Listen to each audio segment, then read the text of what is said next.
Get to the latest reaction to a historic verdict here in the United States. A former president of the United States is now a convicted felon. Donald Trump is expected to talk about the guilty verdict in just about 6 hours at 11 a.m.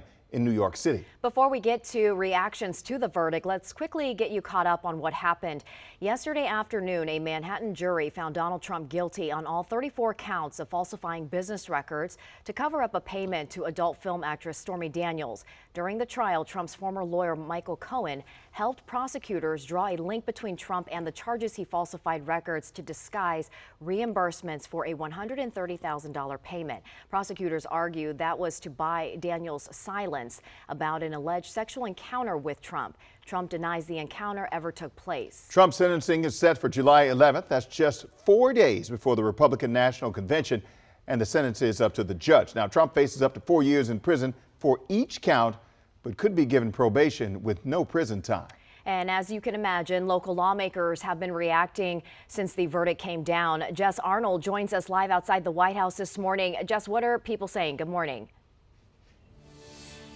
Good morning. Yeah, well, it depends who you ask, as you can imagine. The Republican representatives in our area, many of them have taken to X to share their dismay over the decision and their continued support for President Trump, whereas more of the Democratic representatives, who do comprise the majority of our reps in our area, are saying this should give voters pause before they head to the polls. Now, the Republican representatives in our area did not get back to our team last night in time for an interview, but I want to share some of the posts that they have put on X. Now, Maryland Congressman Andy Harris posted, quote, "Today's verdict is a travesty of justice and a blatant attempt by the Biden Justice Department to jail a political opponent in the middle of an election year. I stand with President Trump in his fight to defeat the political persecution that is turning our justice system into a third world banana republic."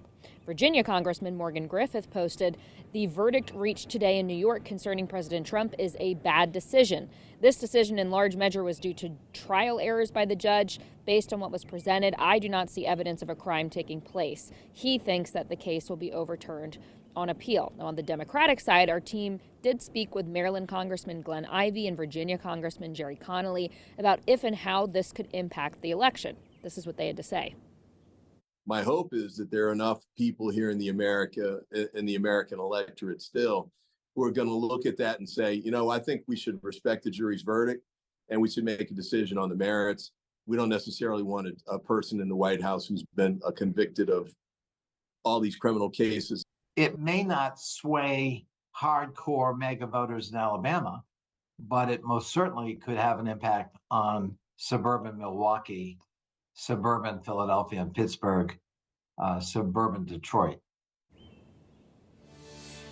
Now, Wisconsin, Pennsylvania, Michigan, those are all swing states, so they could really sway the outcome of the November election. So we'll have to see if and how this verdict ends up impacting those voters come November. Coming up at 6, though, we're going to get to hear from a political analyst who has been following this case from New York. Guys. Jess Arnold reporting. Just minutes after that verdict came down, we heard from the former president. Now, here's what Donald Trump had to say about the guilty verdict yesterday. This was a disgrace. This was a rigged trial by a conflicted judge who was corrupt. The real verdict is going to be November 5th by the people. And they know what happened here, and everybody knows what happened here. We didn't do a thing wrong. I'm a very innocent man.